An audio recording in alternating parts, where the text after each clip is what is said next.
하나님이 쓰시는 사람. 우리 말씀을 듣기 전에 먼저 오늘 이 자리에 모여서 또한 영상을 통하여 우리 하나님을 또한 예배하고 섬기는 영혼의 모든 삶에 등기하고 타령하다 우리 주님이 귀하게 사용하셔서 여러분의 기대와 그 이상으로 하나님의 은혜 속에 풍성한 축복을 누리며 살아갈 수 있기를 예수님의 이름으로 간절히 축원합니다. 이 시대의 모든 사람들은 다 쓰임받기를 원합니다. 즉 모든 사람들 하나님을 알든 알지 못하든 모든 사람들은 나름대로 또 기대하고 소망하는 꿈을 이루고 이 땅에서 또 하나님 앞에서 크고 작게 쓰임받기를 원합니다. 그래서 이렇게 쓰임받기 위하여 모든 사람들은 남다른 열정과 마음으로 쓰임받기 위한 준비를 합니다. 실력을 갖추고 또한 남이 갖지 않은 그런 나만의 특징을 키우기 위하여 또한 자율성도 갖추고 또한 스펙을 쌓아서 남들보다 더 많은 기회에 더 많이 쓰임받기를 원하는 것이 이 시대의 모든 사람들의 공통점입니다. 그래서 내가 준비한 만큼 내가 원하는 회사에 또한 직장에 취직을 하고 사업을 통하여서 내 주변 환경 속에서 내가 원하는 꿈을 이루고 그리고 많은 사람들에게 인정받고 존경받고 싶어하는 것이 우리 모두의 꿈이며 소망입니다. 또한 반대로 직장이나 기업에서는 사람들을 쓰기 위해서 사람들을 선택합니다. 그리고 그렇게 쓰임받는 사람들 중에는 나름대로의 기준이 있습니다. 즉 직장과 사업장이 원하는 그러한 기준을 충족시켜야만이 그 회사에서 쓰임을 받게 되어지고 또한 원하는 일을 행할 수 있게 되어집니다. 이 땅에서 사람들을 쓸 때는 많은 기준이 있는데 먼저는 실력이 있어야만 됩니다.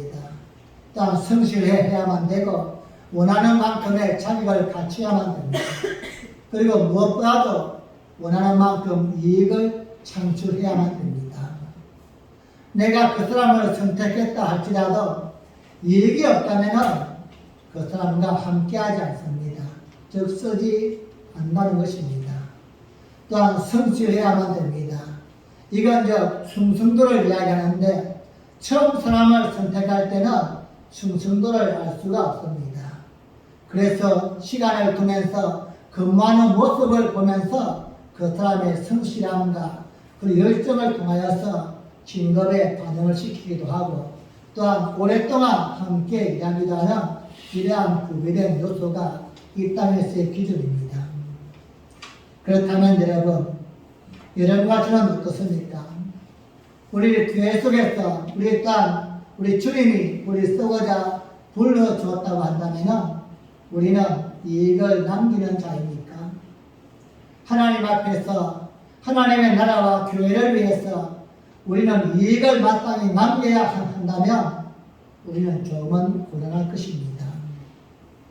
세상적인 이치와 기준으로 판단한다면 우리는 하나님 앞에서 좀 곤란한 그런 자가 아닌가. 즉 이익이 없다면 퇴출당해야만 되고 버림받아야만 될 것인데 우리 과연 얼마만큼 이익을 남기고 있는가. 또한 세상의 원리로 본다면 성실하고 또한 꾸준히 그 일에 최선을 다해야만이 인정받고 또한 승진도 해주고 또한 그 복을 받고 성과금도 받게 되어집니다. 우리의 신앙 안에서 우리의 모습은 어떠합니까? 언제나 변함없는 모습으로 성실히 꾸준히 우리 교회에 또한 우리 하나님 앞에서 인정받을 만큼 나는 그러한 인물로 쓰임받고 있는가? 여러분과 제가 세상적인 그러한 기준과 잣대로 판단한다면 우리 조금은 난처할 것입니다. 하나님 우리를 불러주었지만 어쩌면 이익도 남기지 못하고 성실하지도 못하고 꾸준함도 없고 뭔가나 보일 수 있는 그러한 특징이 없는 여러분과 저라면 마땅히 퇴출시켜야 당연하지 않을까. 그러면 여러분 우리 하나님이 사람을 부르시는 방법과 쓰시는 방법은 세상의 방법과 조금은 차이가 있다는 것입니다. 이 땅에서는 조건을 봅니다. 자격을 봅니다. 얼마만큼 이익을 남길 수 있는가 이러한 조건을 보지만 하나님이 사람을 부르시고 쓸 때는 그 모든 조건보다 가장 우선적으로 보는 게 있다면 바로 순종을 본다는 것입니다. 하나님이 요구하시는 말씀에 얼마만큼 순종할 수 있는가.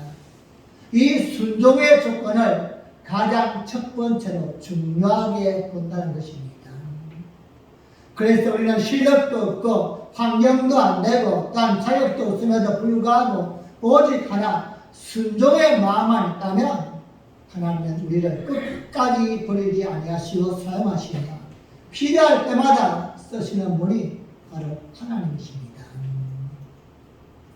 사람이나 짐승이나 또한 기계라고 할지라도 순종이 없으면 사용될 수 없습니다. 아무리 좋은 기계가 있다고 할지라도 순종하는 게 없다면 자기 마음대로 막 움직이면 사용할 수 없습니다. 여러분 집에서 사용하는 TV나 아니면 여러분이 핸드폰이 있다 할지라도 내가 원하는 것을 보고 싶은데 자기 마음대로 움직인다. 이건 아마 그냥 갖다 버리든지 부숴버려야 되는 거예요. 하물며 우리가 하나님 앞에서도 하나님께 인정받고 칭찬받는 가장 기본적인 것은 바로 순종인 것입니다. 여러분, 아무리 힘이 세고 또한 내 마음에 드는 그러한 동물이라 할지라도 순종하지 않는 동물은 집에 둘 수 없고 함께할 수 없습니다.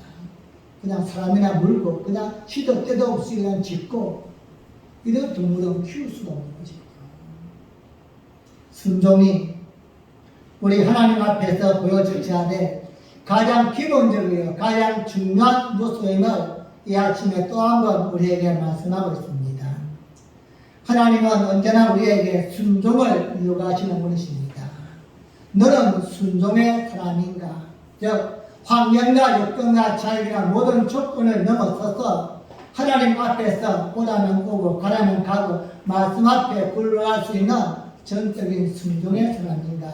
이것을 통하여서 하나님이 쓰시기도 하시고 또한 쓰시다가 우리를 버리기도 하시는 가장 핵심인 것입니다. 성경 속에는 수많은 사람들이 기록되어 있습니다. 그 중에서 특징적으로 얘기한다면 이스라엘의 남유다와 북이스라엘의 42명의 왕들이 등장합니다. 첫째 왕은 즉 사울부터 그리고 마지막 왕인 즉 우시아와 또는 시드기야 왕까지 이런 42명의 공통점이 무엇인가 하면 하나님이 그들을 쓰셨다는 것입니다. 하나님은 어느 시대나 사람을 쓰십니다. 지금도 하나님은 위대한 역사와 하나님의 사역을 이루어 나가시는데 가끔씩은 천재지변이나 기적을 통해서 직접 개입하시지만 대부분의 하나님의 사역은 사람을 통하여 일하십니다. 즉 사람을 불러서 그들 훈련시켜서 그들의 적합한 환경 속에서 하나님의 일을 만들어 간다는 것입니다. 중요한 것은 그렇게 하나님이 사람을 부르시고 하나님의 일을 이루어 나가실 때에 어떤 자를 통하여 이루어 나가시는가? 바로 순종의 사람을 통하여서 이루어 간다는 것입니다. 이스라엘의 42명의 왕들 중에서 초대 왕이 사울입니다. 사울이 하나님에게 선택받을 때는 정말로 겸손한 사람이었습니다. 그 많은 이스라엘 백성 중에서 가장 겸손하고 신앙심도 좋았고 또한 효자였습니다. 즉 그가 섬기는 여호와께만 순종하는 사람이 아니라 그의 부모님께도 순종하는 그러한 즉 효자였습니다. 그래서 하나님의 마음에 들어서 이스라엘의 초대 왕으로 사울이 선택받게 되어집니다. 얼마만큼 순종했냐면 사무엘이 하나님의 음성을 듣고는 기름을 부으려고 사울을 찾습니다. 그런데 그 소식을 듣고는 사울이 도망을 갑니다.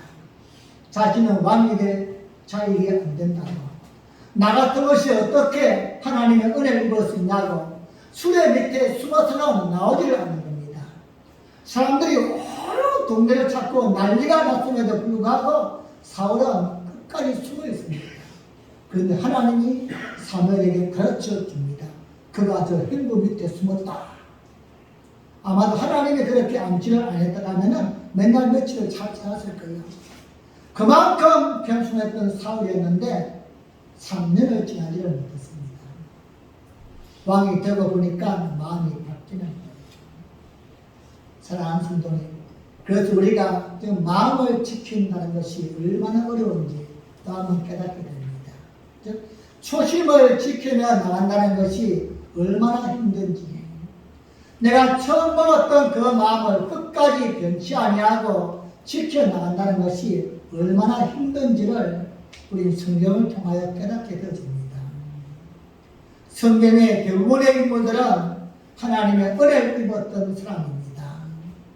사울이 그랬었고, 다윗이 그랬었고, 솔로몬이 그랬었고, 수많은 위대한 인물들이 하나님 앞에서 별볼 없었던 그러한 사람이었지만 하나님의 은혜 속에 왕이 되어지고 선지자가 되어지고 제사장이 되어졌는데 그들의 결국은 참 비참했습니다. 교만한 마음과 또한 하나님 앞에서 불순종하는 이러한 모습을 통하여서 그들의 체온은 마지막은 정말로 비참했다는 것입니다.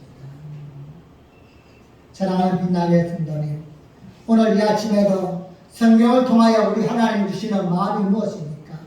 우리를 쓰고 싶어 하는 줄 믿습니다. 나이와 건강과 환경과 조건과 모든 것을 다 넘어서서 우리를 아직도 이곳에 남겨진 이유는 하나님을 쓰고 싶어 한다는 겁니다. 직장을 통하여 기업을 통하여서 또한 나에게 붙여준 한 사람 한 사람을 만날 때마다 우리를 쓰고 싶어 하시는데 우리가 준비가 되어야만 됩니다. 그 준비는 바로 순종의 마음입니다.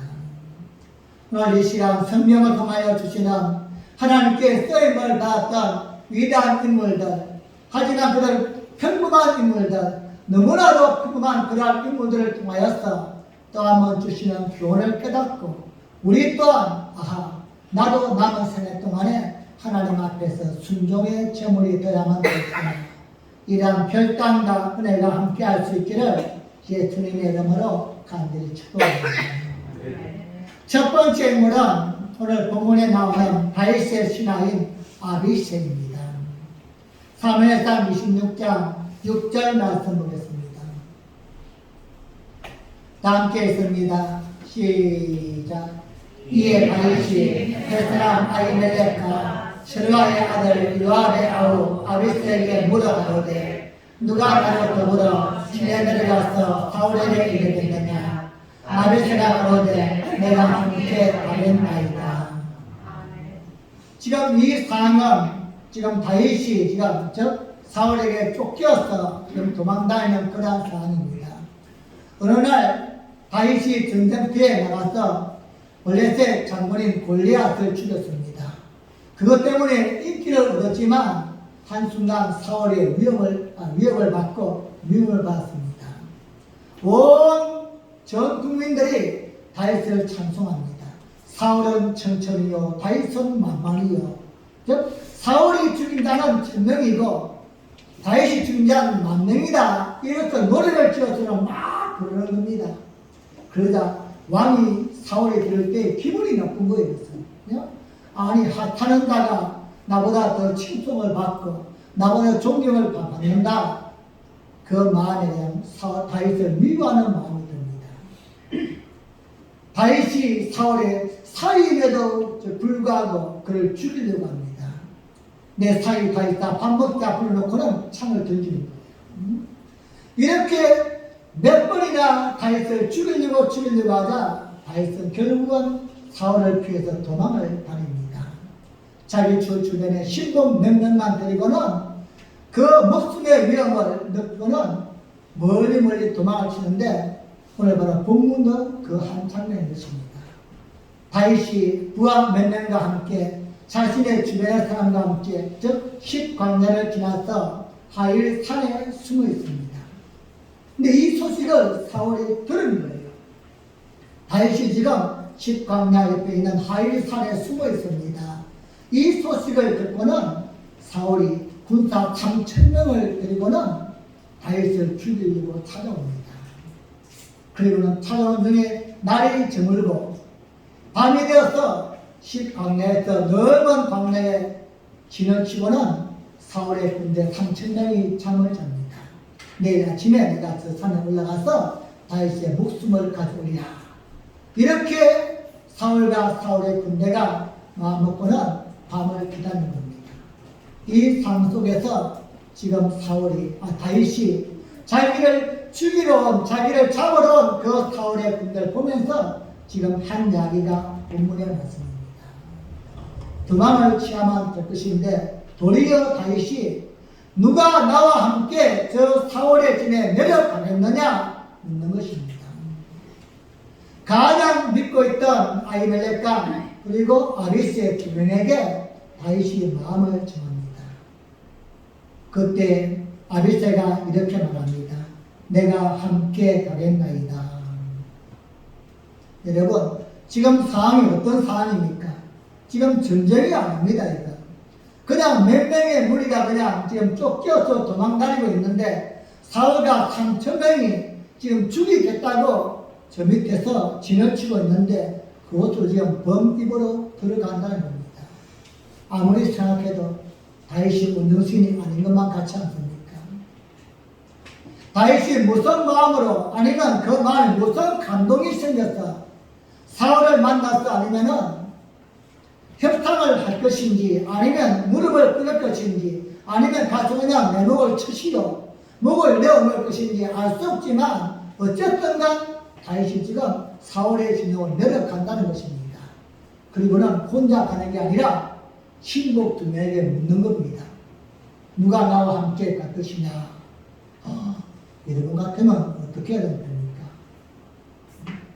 이건 뻔한 일이죠. 뭐라고 대답할 수 없는 겁니다. 같이 간다고 하면은 내가 죽겠나이다 이러한 뜻이고 나는 못 갑니다 이렇게 한다면은 감히 왕명을 거역했어. 이건 참수입니다. 이도 죽고 죄도 죽을 상이야. 그래서 어쩌면 아히멜렉은 입을 다물었을 겁니다. 아무런 대답을 안 하는 겁니다. 그냥 어쩔 수 없이 목사를 끌고 가면은 갈 수밖에 없겠지만도 일단은 대답을 안 하는 거예요. 그런데 아비스는 내가 함께 가겠나이다. 사랑하는 여러분, 왜 아비스가 다윗과 함께 가게 됐을까요? 이건 의리가 아닙니다. 왕이기 때문도 아닌 것입니다. 지금까지 아비스가 다윗과 함께한 이유가 무엇일까? 하나님을 섬기는 신앙 하나 때문이었습니다.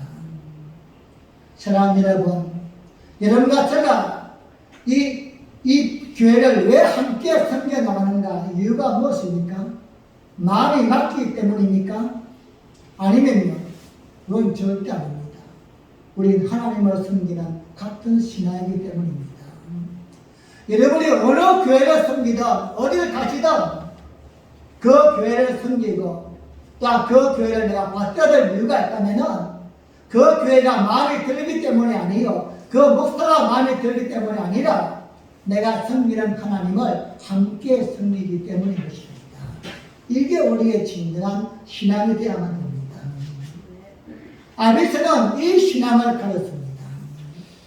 다윗이 섬겼던 그 하나님을 내가 지금까지 섬겨왔다면은 환경이 좋을 때만이 아니라 환경이 나쁠 때도 하나님을 섬겨야 한다는 것, 하나님의 말씀에 순종해야 한다는 것, 이것 하나 때문에 다윗의 말을 하나님의 음성으로 듣고 갔던 것입니다.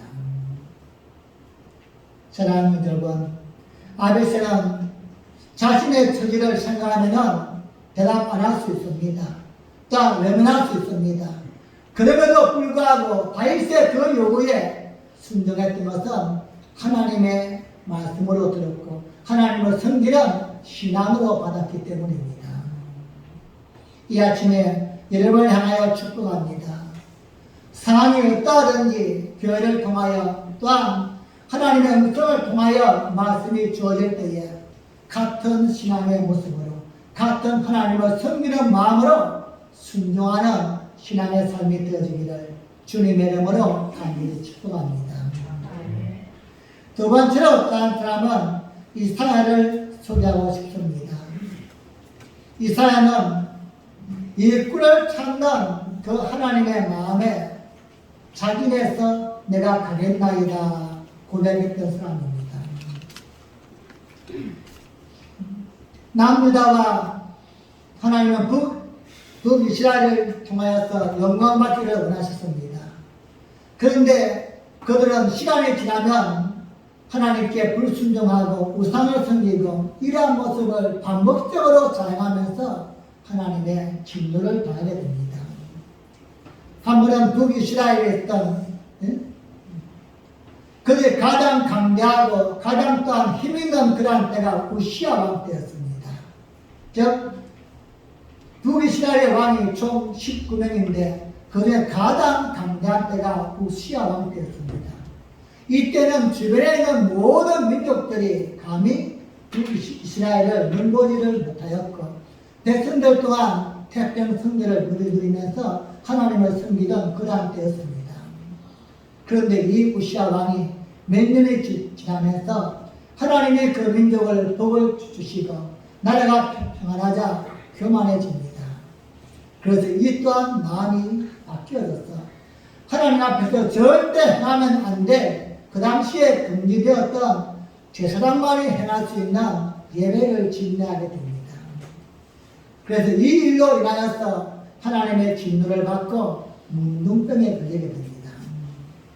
이제 문둥병이 걸려서 우시야 왕은 사람들 앞에 나갈 수가 없고 그런즉 왕궁 안에 있는 침실에 앉아서 죽을 날만 기다리고 있는 겁니다.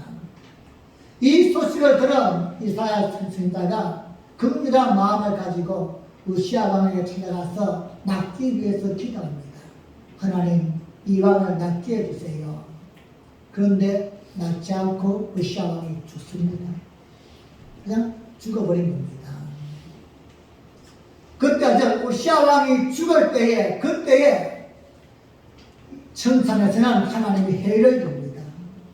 내가 이 북이스라엘을 우상을 섬기고 또한 내 말을 기억한 그들을 그냥 둘 수 없고 그들을 멸망시켜야만 되겠는데 누구를 보내서 이 소식을 전해야만 될 것인가 천상회의가 열리게 됩니다.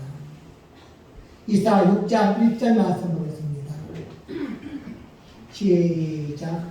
우시야 왕의 추수감에 내가 먼저 주께서 너희들을 군산에 앉으셨는데 그 옷자락은 성전에 가득하였고. 아멘. 우시야 왕이 죽던 해에 즉 이제 문둥병에 걸려서 고통받는 우시야 왕에게 이사야가 들어가서 기도를 해줬지만 우시야가 죽습니다. 그래 그때의 안타까운 마음으로 눈을 들어서 기도하는 심정으로 하늘을 바라보았을 때에 이사야 눈에 천상회의가 열리는 모습이 보입니다. 그리고는 하나님의 안타까운 마음이 들리는 거예요. 누가 가서 이 내 마음을 그들에게 전달해 줄 것인가? 내가 이 민족을 버렸고 북이스라엘을 멸망시킬 것이다. 이 소식을 누가 전할 것인가? 안타까워하는 그 마음을 이사야가 듣고는 이사야가 자원합니다. 나를 보내소서 내가 가겠나이다. 하나님이 이사야를 찍은 게 아닙니다. 이사야야 너 가서 내 말을 전하라. 이것이 아니라 그냥 하나님이 안타까워하는 그 모습을 보면서 이사야가 자발적으로 고백한 것입니다. 오늘 이렇게 자발적으로 하나님 내가 가겠습니다. 이렇게 대답했던 이사야와 대조적인 인물을 이야기한다면 요나를 이야기할 수 있습니다. 니네의 성을 멸망시키기 위하여 이제 하나님은 진노하시사 그 성에 회개의 기회를 주기 위해서 요나를 선택합니다. 요나야, 네가 가서 내 마음을 전했으면 좋겠구나. 요나는 그 마음을 품었지만 그 음성을 들었지만 외면합니다. 그런데 이사야는 음성을 들은 것도 아닙니다. 그리고 지목을 당한 것도 아니에요. 그럼에도 불구하고 하나님과 눈이 마주치는 그 순간, 천상해를 보는 그 순간 그 마음에 감동을 받는 것입니다. 하나님의 안타까워하는 그 마음을 누가 나서 이 소식을 전하면 될까?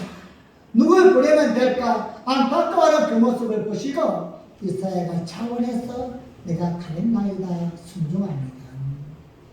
이사야 6장 8절 말씀 보겠습니다. 시작.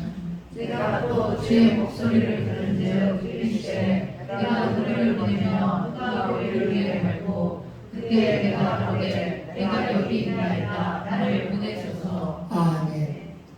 여러분, 문제는 지금 이사야가 가야 할 곳이 어디입니까? 요나를 보낸 것은 이방 땅입니다. 즉 니느웨 땅. 우리 민족이 아니에요. 사명으로 갈 수 있는 것입니다. 하지만 지금 이스라엘가 가야 할 곳은 어디입니까? 북이스라엘 자기 민족들입니다. 자기와 함께 살고 있는 사람들. 여기에 가서 이제 우리는 망합니다. 이 소리를 해야만 되는 거예요. 하나님 우리를 축복하십니다. 우리를 끝까지 붙드십니다. 이 말은 전할 수 있겠지만 이제 이 민족은 망합니다. 정신 차려야만 됩니다. 하나님이 진노의 자를 부으십니다. 이걸 전하기가 쉽지 않다는 것입니다. 그래서 하나님이 그렇게도 고민하셨고 이사야는 그 마음을 품고 내가 가겠나이다 고백했던 것입니다. 여러분, 내가 가고 싶은 곳, 인정받는 곳, 내가 높아질 수 있는 곳, 이러한 것은 가지 말라고 해도 가고 싶은 마음 품을 수 있습니다. 하나님 나를 보내주시옵소서 내가 가겠나이다 이렇게 이야기할 수 있지만 가면 내가 맞아 죽을지도 몰라요. 당대에 가장 강력했던 북이스라엘 우시아 왕이 지금 방금 죽었지만 금방 왕이 죽었다고 해서 나라가 망하는 건 아닙니다.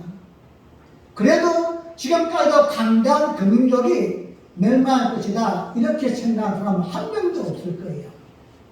아직도 먹을 게 많고 경제가 아직도 건강하고 모든 삶이 풍족한데 우리 민족이 망한다. 꿈도 꿀 수 없는 그러한 상황 속에서 이사야가 나타나서는 하나님이 이 민족을 버렸습니다. 우리 민족은 망합니다. 이 말하기가 쉽지 않을 것입니다. 그럼에도 이사야는 순종했다는 것입니다.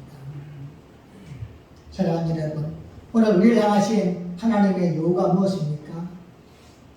어쩌면 여러분과 제가 가장 외면하고 싶은 사람, 가장 피하고 싶은 사람, 내가 이 사람만큼은 아무렇지면 좋겠다. 내가 이 사람하고만큼은 말을 쓰지 않았으면 좋겠다. 내가 여기만큼은 피하고 싶다고 그렇게도 마음속에 담아두었던 어쩌면 그곳에 우리를 보내고 싶지 않을까. 하나님의 마음이 그곳에 담겨 있다는 말입니다. 여러분, 여러분이 기도하시는 중에 말씀을 듣는 중에 감동이 온다면 하나님 그것만큼은 안 됩니다. 이것이 아니다.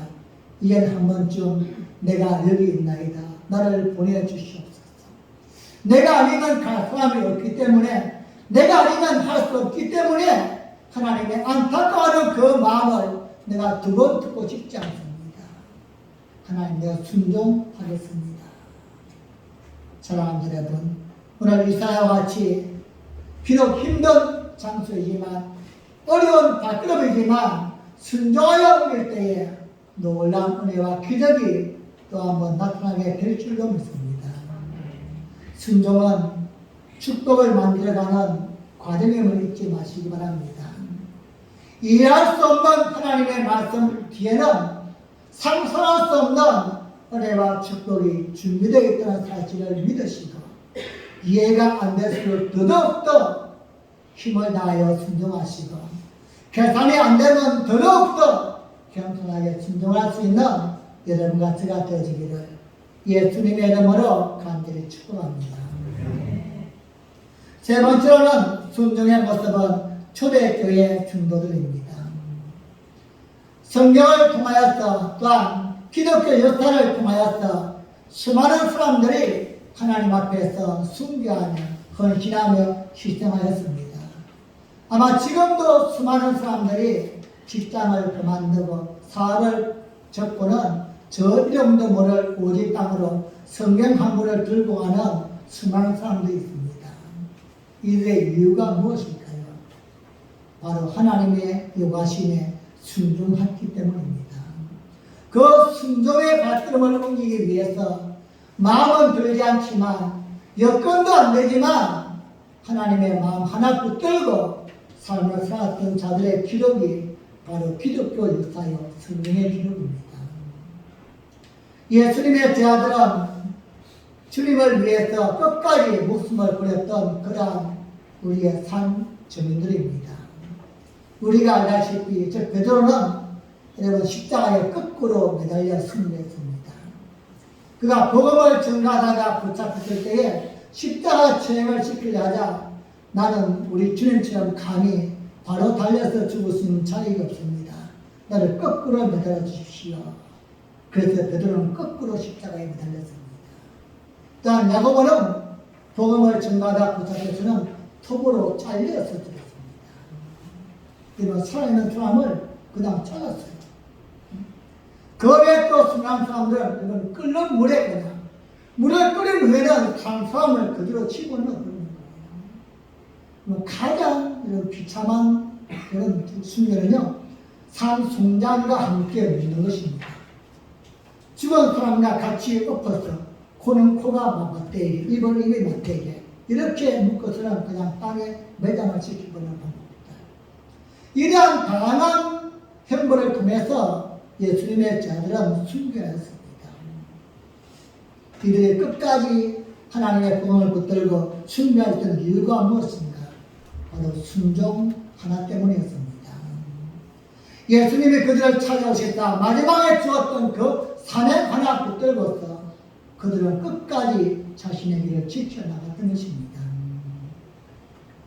우리 주님께서 12제자를 택하실 때에 그들은 그 길이 어떤 길인지를 몰랐습니다. 그는 배와 그물을 다 버려두고 직장을 내가 다 그만두고 예수님을 따를 때는 이유가 분명했습니다. 내가 지금까지 버린 것보다도 더 좋은 것을 얻을 수 있을 것이다. 내가 포기했던 것보다도 예수님은 더 좋은 걸 줄 수 있는 분이시다. 이 확신 하나 때문에 예수님을 3년 반 동안 따라다녔습니다. 내가 마시는 이 잔을 너희가 마실 수 있겠느냐? 이렇게 물을 때도 예, 내가 마시겠나이다. 자신 있게 대답했던 이유는 그 뜻을 몰랐기 때문입니다. 그냥 내가 예수님과 함께 있으면은 예수님이 맘 되면은 나도 한 자리 하고 내가 버렸던 그물과 집과 이것들보다 더 좋은 것, 더 높은 자리 이걸 내가 취할 것이다. 이런 기대 하나 때문에 예수님을 따랐는데 어느 날 이게 아닌 거예요. 내가 마시는 잔을 너희가 마실 수 있겠느냐? 그 뜻을 이제 알게 된 거예요. 근데 그 순간 예수님의 제자들은 모두가 다 도망가 버렸습니다. 심지어 한 명은 예수님을 적대자에게 팔아버렸지 않습니까? 지금 봐도 내가 포기했던 것보다 더 좋은 걸 얻을 줄 알았는데 결국은 그것이 아니었던 것입니다. 그리고 그렇게 예수님을 외면하고 다 도망가 버린 제자들을 예수님이 다시 찾아가십니다. 그리고 그들을 품어주시고 평강을 주시면서 그들에게 다시 한번 사명을 주십니다. 요한복음 20장 21절 말씀입니다.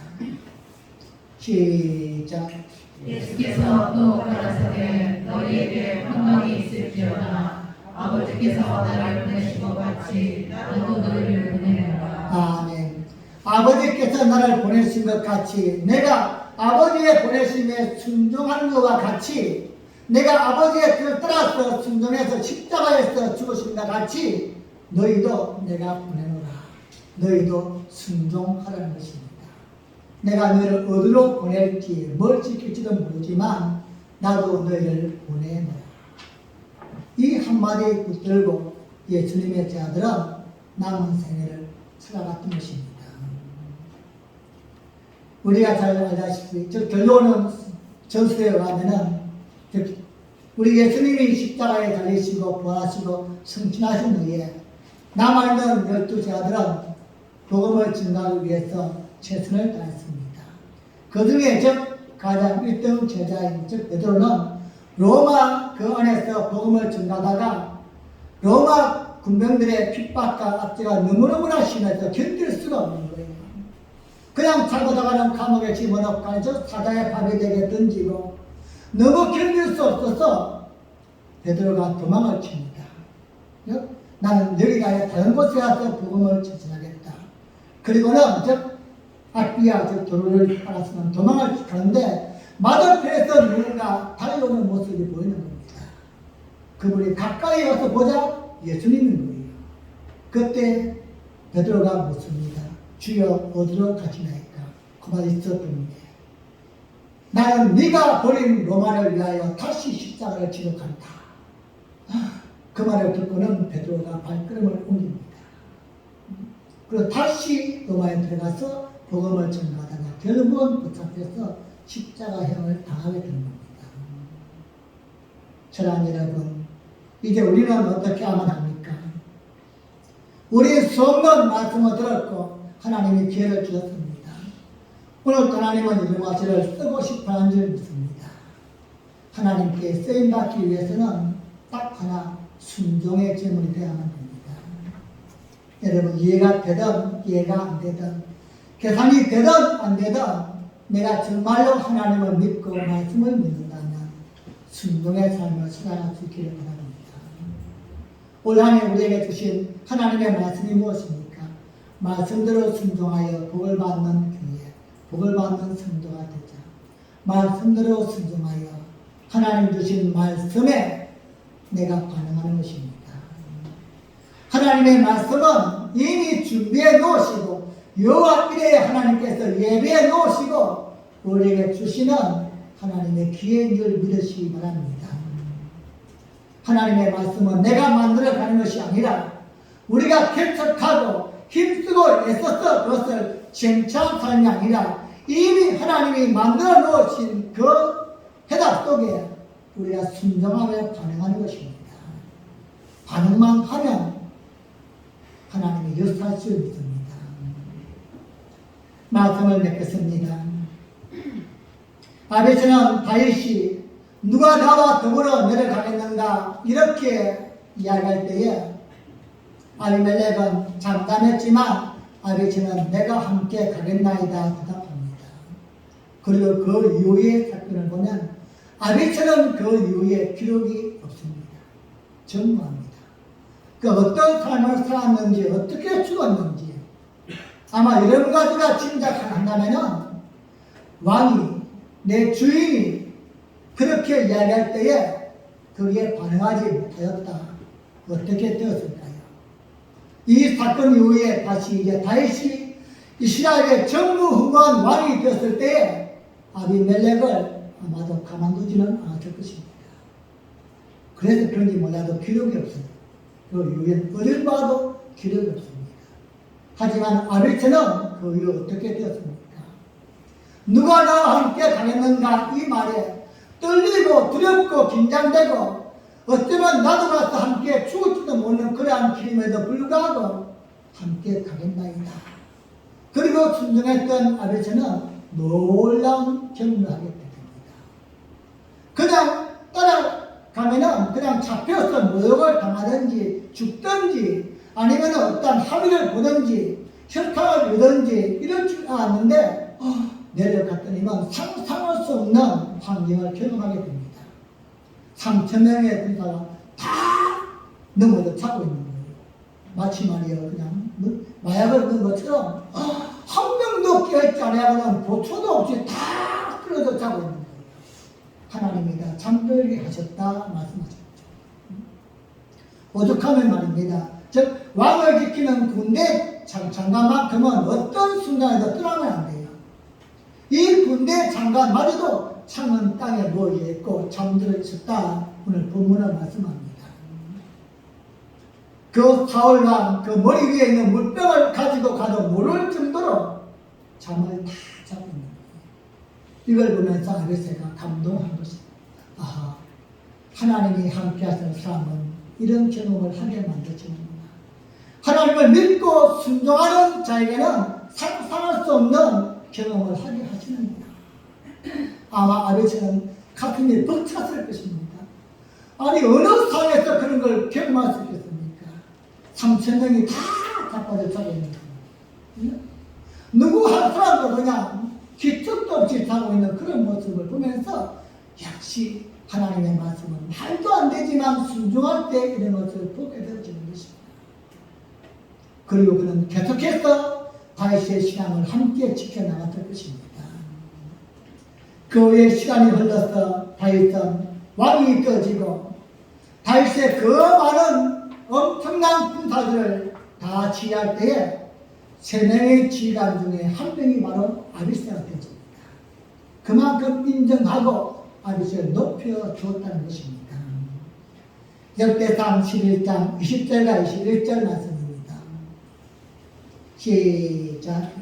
요압의 아버지 아비새는 그 3인의 부모라. 저가 창을 들어 300인을 죽이고 그 3인 중에 이름을 얻었으니 저는 둘째 3인 중에 가장 존귀하여 저희의 부목이 되었으나. 아멘. 사랑하는 여러분, 2023년도 우리의 주신 하나님의 마음은 말씀대로 순종하는 삶인 줄 믿습니다. 하나님의 말씀 앞에 우리를 낮출 수 있기를 바랍니다.